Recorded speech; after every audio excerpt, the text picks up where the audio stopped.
topics and opinions expressed in the following show are solely those of the host and their guests and not those of W4CY Radio, its employees, or affiliates. We make no recommendations or endorsements for radio show programs, services, or products mentioned on air or on our web. No liability, explicit or implied, shall be extended to W4CY Radio or its employees or affiliates. Any questions or comments should be directed to those show hosts. Thank you for choosing W4CY Radio.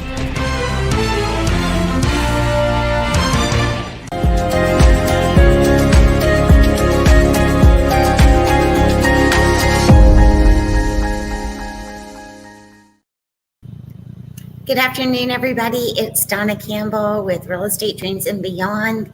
Happy Monday. I am joined today by my lovely host, Jennifer Fanning from Waterstone Mortgage.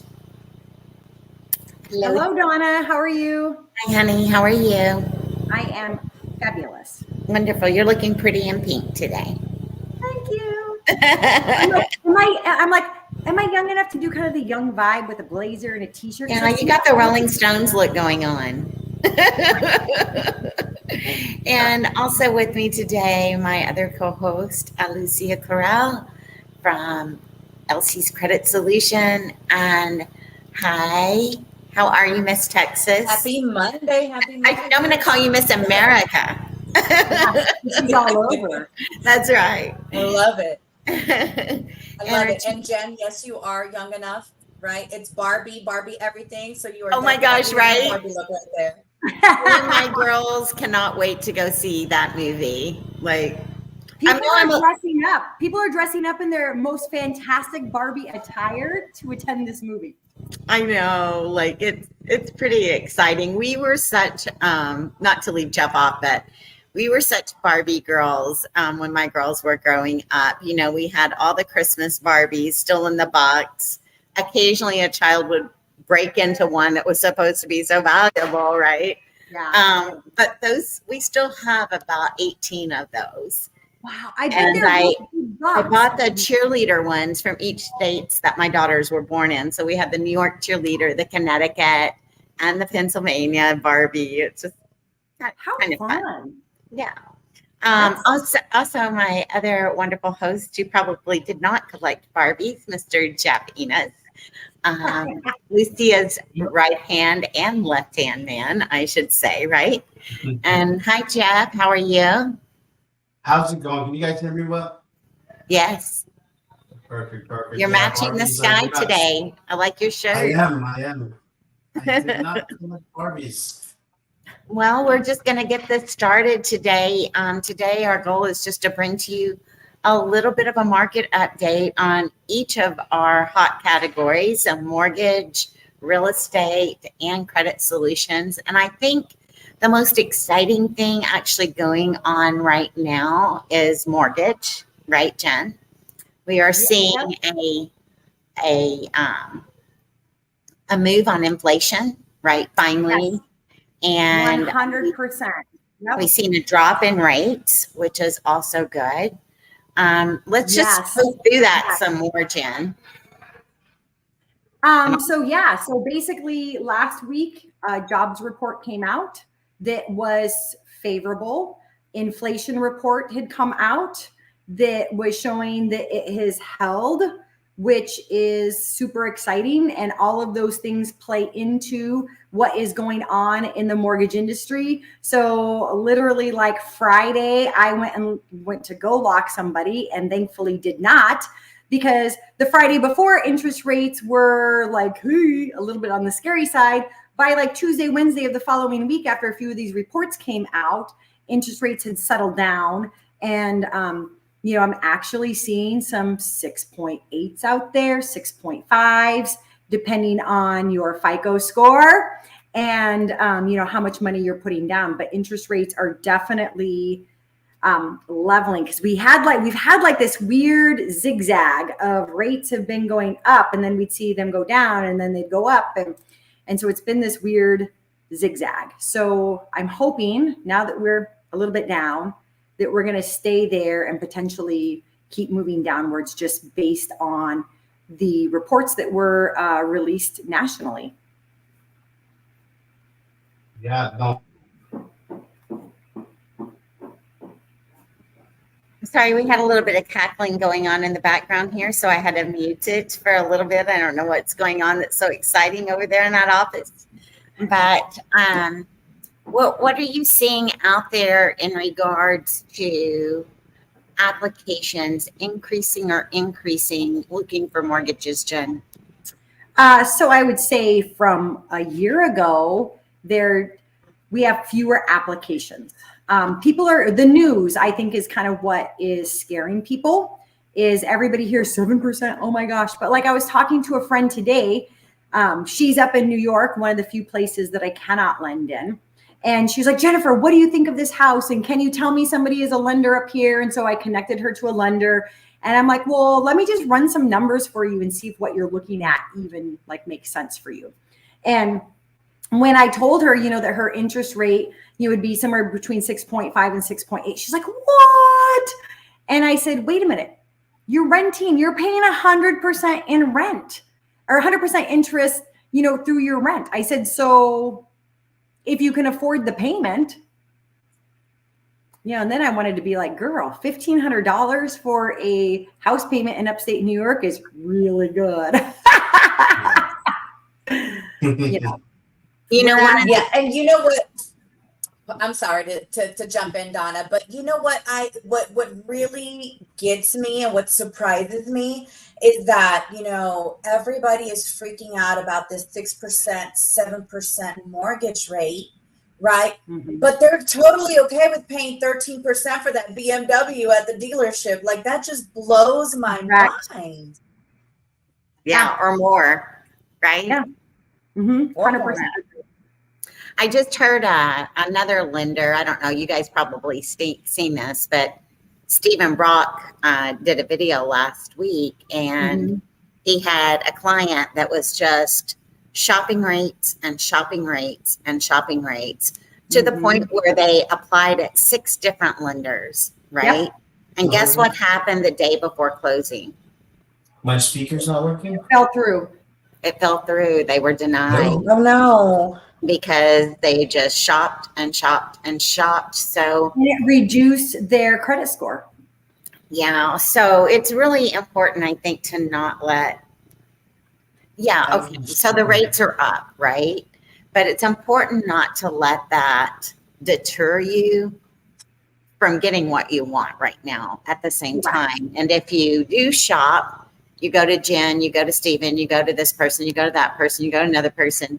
You're gonna, at some point, that's gonna catch up with you, and you are not gonna get approved because you're gonna have so many hard inquiries, and it's gonna look like you're trying to buy a bunch of homes, right? Well, exactly, because that's what the underwriters think. Matter of fact, that is one of the questions.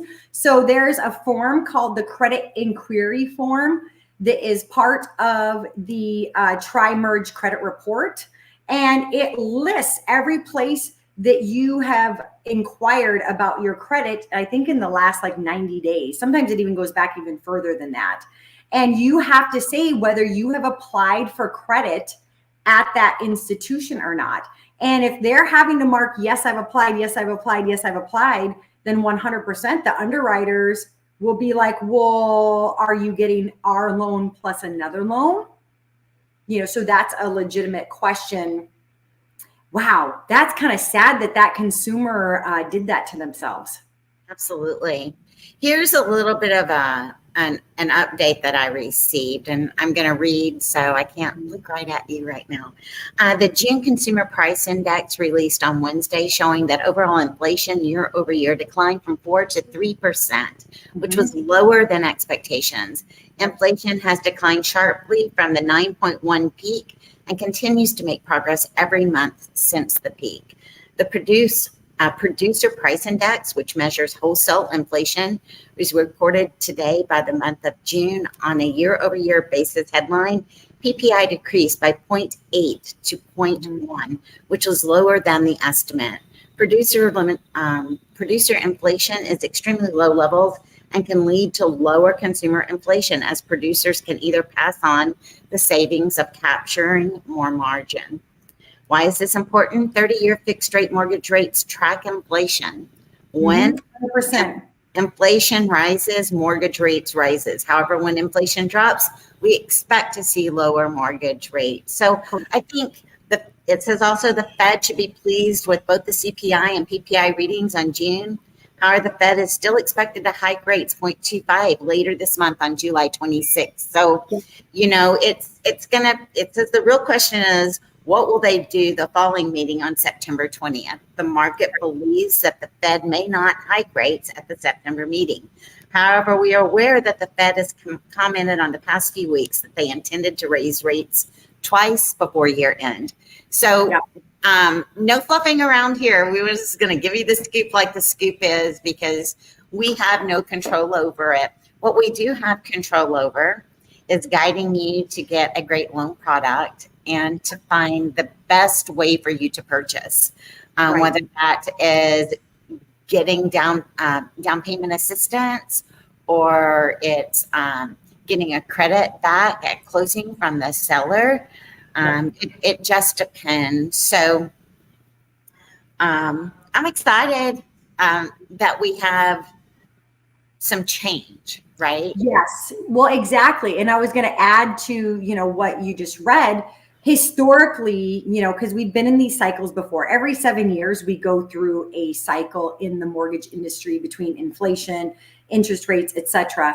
And essentially, we were up so high, climbed so high from really rock bottom, because the federal government had been subsidizing mortgage-backed bonds. So that was a piece of the puzzle. Then we had this monumental thing that happened, which was called COVID, and so the federal government printed all this money in order to circulate more money, to keep people at home, to do the things that they thought at the time was what needed to be done in order to, in order to combat the whole COVID crisis. And so now we're just on the backside of all of those decisions, which is high inflation, and essentially the federal government has to put us into a recession. Don't know how deep of a recession, but that's the reality of this, is that we'll go into some sort of recession for a period of time, which I know nobody likes that word, but like the United States, all economies go in and out of recessions. So we'll hit that recession and things will level out, and then interest rates will come down. Yes. And you can always refinance later when the rates do come down, 100%, because buying now is a way to stop how much you're going to pay for a house. True. That's a very good. It's the only way to guarantee and stop how much you're paying for a house is to buy right where you're at. This past week I was out showing houses, and again, like most people who want to buy for the first time, if they want to buy a single family home, they're generally looking around $300,000. I'm not making that number up. That's just the way it is. Okay. Yep. So we don't have a lot of that product on the market. We have some, but what we find in a lot of cases is that it may need work, or it's a much older home, just depending upon what the person is looking for. So if a product is priced right now, it will still receive multiple offers. Yes, 100%. Okay. So I showed a house in Palm Springs last week. Beautiful neighborhood. The house was purchased a long time ago, right? And then the person passed away. And I'm not sure of what the end result was, like if renters were in there and they were really hard on the home, it hadn't been updated, but it definitely needed a new roof and all new fascia board, just for starters, right? And then because there was no power on in the home, I couldn't decide if we had electrical issues or if we had plumbing issues, because you can't get either one of those to work. Maybe the AC did work, but it was priced at $300,000 for a 3-bedroom, 2-bath home with a fully fenced-in backyard in a very nice neighborhood, where not the house next door, but the one right over from it was under contract at $485,000. Wow. Same home. Okay. Guess how many offers they had on that house? 10. 35. 35 What? offers. Wow. 35 offers. And I took a cash buyer. Okay. I took a cash buyer and they wouldn't accept any more. I don't know why they kept it on the MLS to keep showing it when they weren't going to accept any more offers. But I just thought, that is just such a testimony to if something is priced right. And I know you could flip that house for $100,000 easy. You know what I mean? Like it, new roof and all, right? So, anyway, I just thought that was interesting. And we're going to go back out again this week. But I was talking to that same buyer, right, about how to use his money. Mm-hmm. So he went out. He has a little over $600,000 in cash, right?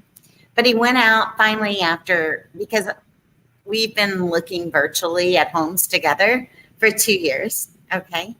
And so now and I finally met him in person. So I was super excited, right? Oh, really?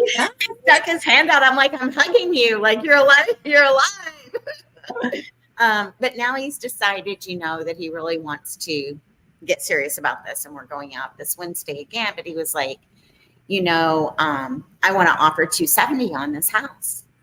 And I'm like, okay, we're not going to see that.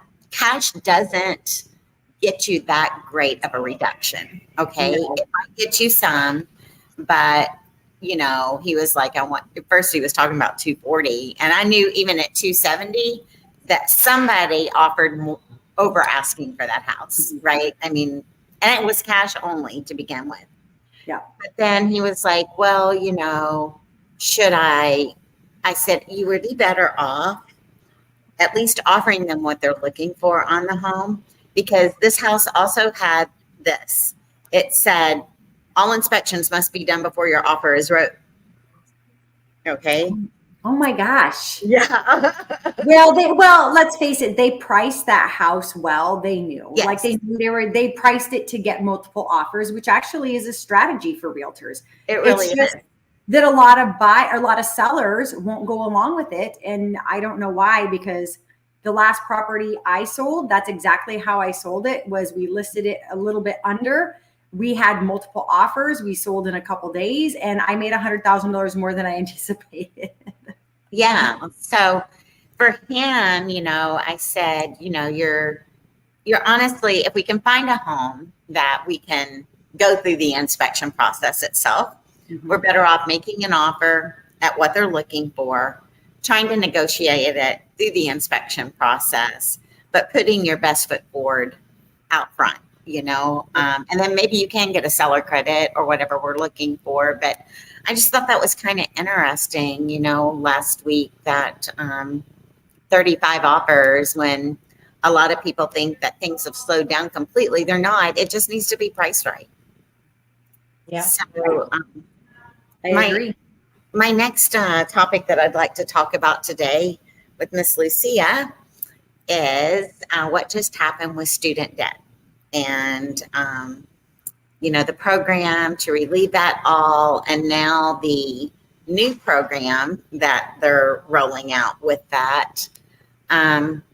Let's just talk about it, Lucia.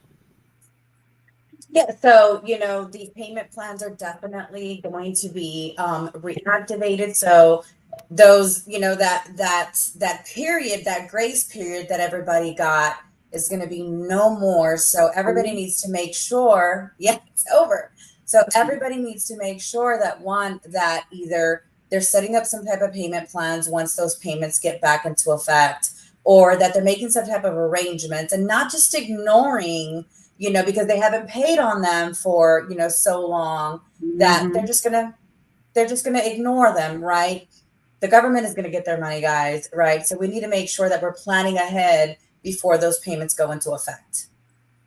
Yeah. Did you see the newest thing where there is going to be some loan forgiveness for people who have made payments for a 10-year period? And the balance. No, I didn't see that. Yeah, I didn't either. I seen that yesterday. I don't want to quote it completely because I might not have it right, but there is you can only owe so much, but you had to have made payments for 10 years to basically qualify for the program. So I have a daughter graduating from college in 2 weeks. I have another one. I know. I know. Yay. Actually, I have to brag on her a little bit because Brag, mama, brag. she is a neuroscience major at Florida State University. Go Knowles. She came home on Thursday of last week and had her interview at the Neuroscience Institute in Boca Raton and was hired on the spot as a clinical researcher. I know. That's awesome. And she's going to be doing that for, this is a lag year prior to medical school. But the doctor that she's working with is doing a lot of research in Alzheimer's. And I'm just super excited for her. I don't know. I'm just super excited. Well, yeah, she's worked hard. Yeah, she really has. So The hard work has paid off. we still got debt from, but one of the other things that I think it's important for all college students is if you're graduating and you're looking at, oh my gosh, I've got $37,000 worth of student debt, right? That's all. I can't qualify. That's all. Yeah, that's all. That's all. Because I see way bigger than that. I can't qualify for a home because I've got all this debt. Well, Jen, can you explain to them how they can still qualify even though they have, let's just say that their monthly payment is $150? Yeah. So monthly payment, how? Like what they assigned or through a? No, so that's you, their student monthly payment is $150. Normally what I ask people is if they're in an income-based repayment or not. Because typically they just wait for the student loan companies to just roll out and say, here's your payment. A lot of people don't know that they can apply for an income-based repayment. Usually that payment is significantly less than what they originally roll out for you. So for instance, I have a client right now that when we first started talking, I'm like, hey, it shows zero payment. If I play by my lending rules, I have to assign this big payment over here, reach out and get an income-based payment. Well, she didn't hear and didn't pay attention to income-based payment. And so she just contacted them and say, hey, I need to go into repayment. So they issued this $450 a month payment because she had about $45,000 in student loans. And she came back to me. I'm like, well, now you don't qualify for anything. Go back and ask for an income-based repayment. She did that and it came back as $5. Wow. Mm-hmm. Oh, yeah, because she has a couple children, wow. And so they take into account family size. So, so if you've put yourself through school to better yourself and you've got children, it makes a really big difference in what that repayment is. Yes.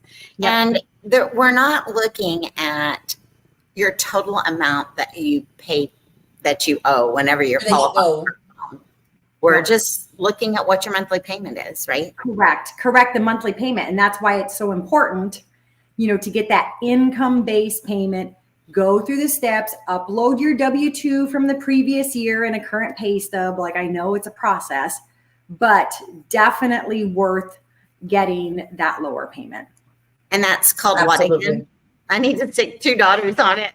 Yes, income-based repayment. So, and like the beautiful thing for your daughter who's graduating is her income from the year before is going to be close to nothing. Yes. And so she'll upload. It's a little. We'll upload her tax returns or whatever it is and show. That's that.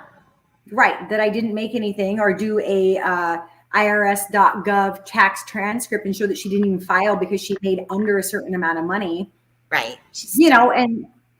And it'll be significantly lower. So that's definitely what I, tell people. Now, that works for a period of time, but obviously that doesn't reduce, the principal on your student loan balance. So if you're a person who's, who wants to reduce that and you're not in a field that it should be forgiven. Like I know some school teachers, if they sign up and go work in a more remote district, they can work there for 10 years and then have them forgiven. There's several professions that have nonprofit 10 years of service will will get rid of your, Correct. yes. Correct. Yeah. And so there's a few specific, areas that have that. So if you're not one of those people and you care that you have this debt, and you're not trying to get a mortgage loan, I would say pay the higher payment if you can afford to pay it. But if you're getting a mortgage loan, income based. Yes, and it can be, I mean, they can stretch that out for so long, so it doesn't seem so overwhelming. But I think that's definitely the key, Jen, the income-based repayment, right? So what do we see out there with credit right now, Lucia? What are you seeing? I'm sorry? What are you seeing with credit? What's going on in credit world? Well, I'm definitely seeing a lot more people interested in fixing their credit now. The crazy thing about it is that it's not, someone who just wakes up and be like, I want to fix my credit today, right? It's usually someone who already has applied, gotten denied, and now they realize, okay, I need to do something about this, right? And we're always trying to recommend not to be in that position, right? Because what happens is you find a home that you love, you go and you apply and you get denied, and then you're bummed about the whole situation. Mm-hmm. But if you would have, looked into your credit 6 months or 12 months prior, it would have given you enough time to focus on that area, because it definitely takes time. And then go out, look for a home, find it, get approved for it, and then there you go, right? The process is a lot more simpler. But I definitely feel like there's so many more people reaching out to us for service. Mm-hmm. Good. That's a very good thing. It makes my job easier. If they contact you and for you to repair the credit because you're the expert. Right. No, I have clients that sometimes call and they're like, Lucia, I'm in the middle of a contract. I need this taken off in 30 days. And I have to be the one to be like, I'm sorry, but as good as I am, I can't guarantee that it can be done in 30 days. Right. Yeah. So definitely don't find yourself in that predicament, because credit repair is not an overnight process. It does take some time. It is a process. Yep. Hey, I gave your information to my massage therapist. Oh, yay. Thank you. Well, because we were talking about credit and stuff, and and the point was brought up that a lot of people come from, especially in South Florida, we get a lot of people from all over the world who have never utilized U.S. credit, and they get here and they get credit card offers. They have to go buy a car. There's like all these things, and they don't understand how it works. And so they say yes to everything that's offered to them, and then all of a sudden they're getting 50 bills in the mail every month and are having a hard time repaying things, and then they have credit for a while. So, yeah, definitely. And also too, like what we've been hearing a lot here recently is people, they get so busy with life and then they forget to make that small little payment on that credit card. And that's where we're always recommending, if you have, credit cards, put them on auto pay, even if it's for the minimum, because life happens. And sometimes life gets a little crazy that we forget these smaller bills, but one late payment can affect your credit score over 100 points. Speaking of which, that's on my list today. There you go. Good job, Jen. Good job, Jen. Yeah, I have one credit card that will not do auto pay. Why? I don't know, but it really bothers me. Because like she said, life happens and I can't, I used to have the calendar, but I'm like, auto pay. You got to have it on auto pay. Everything. I don't have June stats, but I do have May stats, and I'm going to see if we can go ahead and get those pulled up now, Juan. Awesome. Good, because I haven't seen May stats yet. So yeah. Okay, so here is Palm Beach County single family homes. This is year over year, down 4.4% in closed sales. Not too bad, since 2022 was a stellar year. The median sales price, look at that, $622,000. Wow. You remember what it was last month? It was like 575 or something like that. Yes. 550. Oh, I'm sorry. Anyway, so active inventory up 34%. So we're seeing a lot more for sale that's on the market. Dollar volume, 1.7 billion.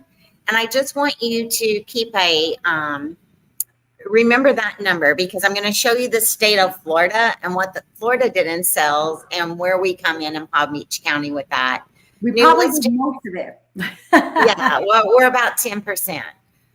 New pending sales down 5%, and new listings were down 28% from a year ago. So that's kind of interesting. Well, Um, that's probably part of what's driving, The price this price is up. Yes, absolutely. Oh. On the next page, we will see, next slide. Here's Florida. So remember, it was 1.7 billion in Palm Beach County, 15.9 billion for the state, down 8%, which is higher than what we're doing. So Palm Beach County is basically outperforming the state, right? Yep. Closed sales are down 8%, where it was only down 4% on Palm Beach County. Median sales price in the state is $419,000. It's a pretty, no change in that number from over a year ago, but still, you can see why first time buyers are struggling to find a price that fits their budget.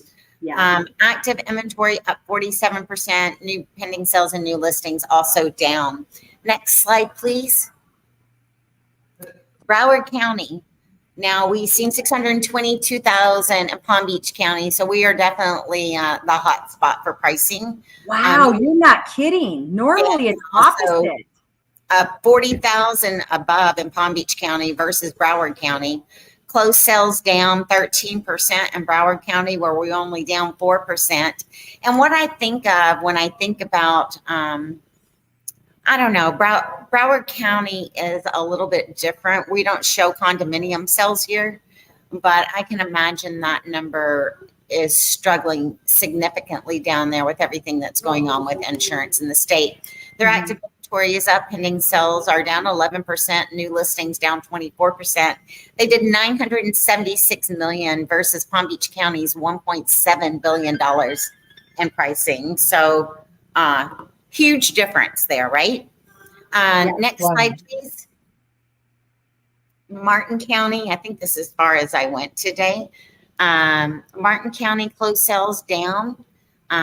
There's that median sales price again at $632,000, up 8%. Wowzers.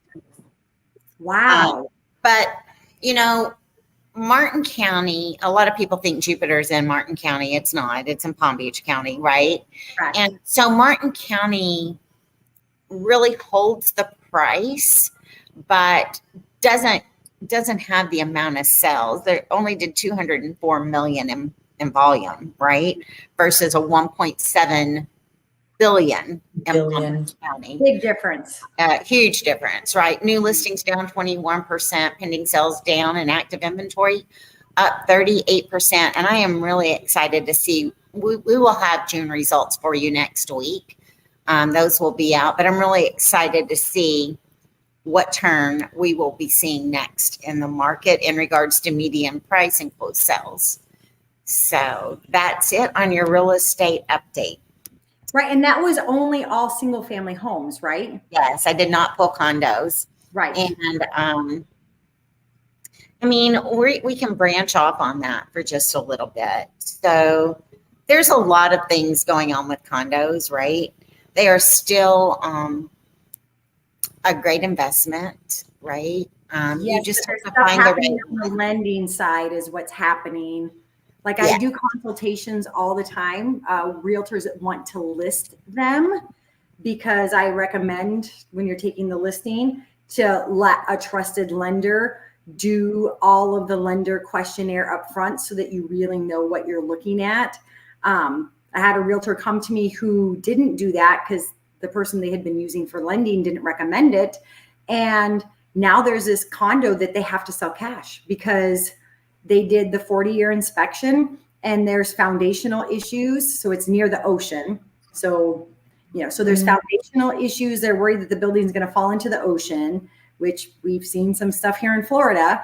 They also have a roof assessment. And so there's all this stuff. And normally we've got some ways to kind of wiggle around things. But in this case, I was like, hey, get me 6 months worth of meeting minutes, from the HOA. Well, that's all they're talking about is, this building and how it's crumbling. I'm like, yeah, I can't help you. I'm like, until all that work is done and the permits are closed. That's a big one. I have a question for you. Yeah. Because I'm just thinking about somebody that always promotes their condo products, right? Whenever we go to Marketing Madness. Yes. And they do it without the questionnaire, right? Yes. And I know it's with 20% down, but how do they do that? Well, I'll tell you why. So, so she is a credit union with a niche. So I actually have places I can broker out to. That's kind of the same scenario, credit union with a niche. Matter of fact, the credit union is in Texas, and they have an appetite for what we call non-QM condominium buildings. So now one thing I will say about that is when I'm brokering it, I have no control over the product. And to be quite honest, in those types of scenarios, when it's a local place that I know, I would rather send to her because she has control over, because she works there. You know what I'm saying? So it makes sense sometimes, to go that direction if you're legitimately in a building that is in the middle of all these updates that need to be done structurally, and there's nowhere to go, then people have to figure out how they can lend, I was talking to a girl last night that said she was getting, they just had an assessment, and she's not on the beach. She's in Tamarack, right? Which is in the middle of 441 pretty much, right? Correct. And she said her assessment was now $676 a month.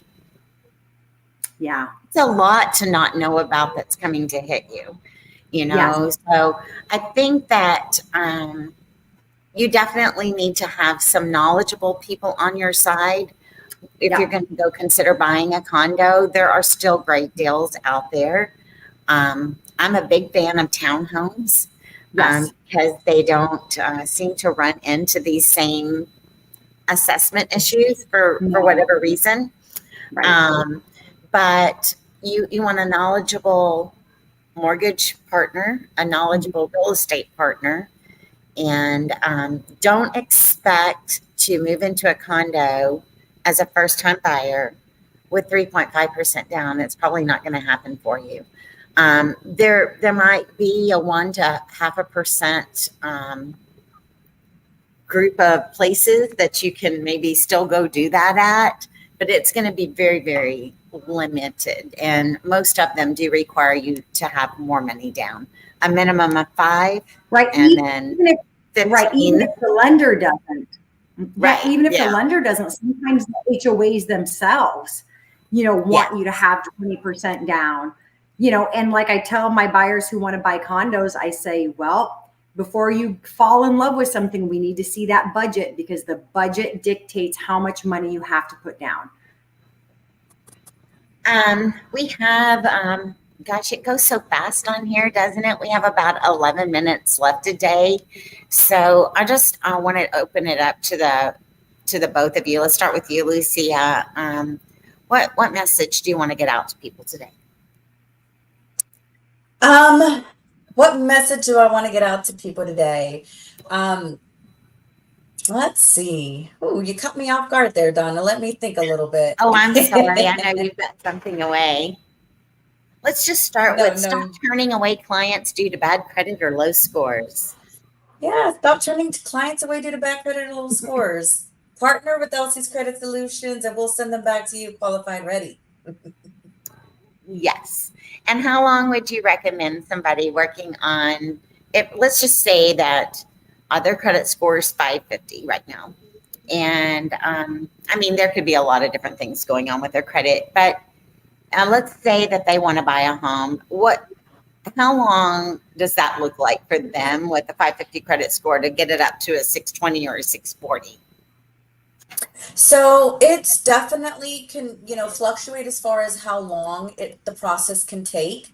But sometimes it can be as fast as 30 to 60 days. And that is someone who's coming to me, maybe doesn't have bad credit. They only have no credit and they need to build, right? So they're currently sitting at a 550, but because they have no positive credit reporting, right? So adding some positive history can make a significant jump within, the first couple of months, which, 30 to 60 days can make a significant impact. And I've seen, 150 point jump in that time frame. So, depending on the profile, it can vary. But if you have late payments, collections, any type of derogatory information, I would say a minimum of 6 months for us to be able to go in, fight these derogatory accounts, get them eliminated from your profile, and get you back on track of where you need to be. But if you're looking at credit repair, I would say at least 6 months, time frame, so that we can get you where you need to be to get you to start qualifying for the things that you want to start applying for. Usually it's going to be your dream home or your dream car, right? That's usually where it goes. Hopefully the home before the car, because we know how that goes, right? Yes, please, the home before the car. The home before the car. Absolutely. Yep. Oh, Ms. Donna, you're still muted. And Jen, what about you? Yeah, so I would say everybody who is thinking of buying, don't be afraid of how AI works in the mortgage process. It actually makes your experience so much easier. For instance, there's ways that you can utilize another website to log into your bank the same way you do for web banking. As long as you know your password and your username, you can log in. It gives the lender a 60-day snapshot of your bank account. We can't do anything in the bank account. We don't have access to the bank account. It just gives us a snapshot. And why that helps the consumer is that throughout the mortgage process, there's things that we want to verify that really cleared their account, such as the deposit money. People put $10,000, $20,000. Well, the lender has to verify that that money has actually come out of their account. If you haven't utilized the digital way of doing it, I make you go to your bank or figure out how to do it online to give me a transaction summary that has your name on it, that has at least a partial account number, that has running totals on it, and that shows everything from your last statement to current. There's a lot of people out there that can't figure out how to give me all of that. And so they spend hours, trying to figure out how to cut and paste and make things happen. And whereas if they just log into their online account up front, then when I need to verify that, I press update. They get a little email. They say yes. And then it instantly updates and shows me everything. That's awesome. So technology in the mortgage industry has been crazy in the last couple of years. The way that we can pull income, the way that we can document, all of the assets that we need to close a loan. That's great. Yeah, it really, I mean, everything has came so far. There was no credit company when I don't even want to say how old I am, but when I graduated high school, nobody ever talked about credit at all, right? Nope. It's amazing because I was telling my mother the other day, and I won't tell you the story, but she was talking to my niece who just graduated high school, and my mother asked her a question, right? And I said, Mom. Was it a personal question she asked? Yeah. I was like, you have really came a long way now that you're, my mom just turned 80, but like you would never know it, right? And of course, when I was growing up, I mean, you didn't talk about anything, and now, goodness gracious, it's like the morning news. And my niece handled her really well. Did you have to turn around and be like, Grandma, I think I need a sip of champagne before She said, I answer that "Do question?" you think that I should speak to my mother about this?" So anyway, my parents are actually, they live in Northwest Arkansas, and about 5 days ago loaded up their camper, not the kind we had growing up, a really nice one, right? That's what happens. Glampy. They're glamper. They drove to Colorado, and they are set up on a river fly fishing, and they're there for 2 weeks. And then they're going Love to it. be meeting us back at Florida State University on August 4th for the graduation. And then we're going to go to their house in Santa Rosa Beach. They have a home there that I also sold. So I can say that I've sold from the Panhandle to Key West in the state of Florida. And so I'll go anywhere, or I'll find somebody to go anywhere with you. But anyway, they're going to be there for that graduation celebration too. So we're super excited about it. Beautiful. I love that. Beautiful. I love that. Yeah, I'm so excited. I know college is a long haul for anyone, especially going away from home and everything, but it's really nice to see your child become a woman and rock the world, right? I mean, it's just There you go. pretty exciting. So let's see, what else can we cover here? I have a new listing on the market. It's a listing that I've had before, but I was rented out for next season. And my listing is at Ibis Country Club. It also has a signature golf membership attached to it.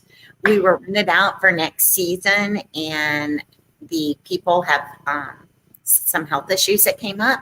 So they're not going to be able to come back this season. So what that means is that we are available from December 1st through April of this year. We have the property listed at $14,000 a month. The membership conveys to you. It is a 3-bedroom, 2-bath home with a private pool on the 12th hole of the golf course. Also, just literally about 150 steps down, there is a community pool in the same neighborhood. And then at about 3/4 of a mile within the community, there's the main resort pool, which is definitely Las Vegas style with the rocks behind it and the waterfalls coming down. It is absolutely gorgeous. There are 4 restaurants on the property. There are 16 hard court tennis courts here at the club as well. There are there's a huge workout center. They also have masseuse and physical therapist on site to work you through whatever your aches and pains are. Massage, yoga, any type of Pilates, any type of class you want to take. Wow. In the main clubhouse, they have card rooms set up so you can play blackjack, poker, and all of these things during the daytime. The atrium features a beautiful buffet salad bar, fresh fruits and whatnot for lunch.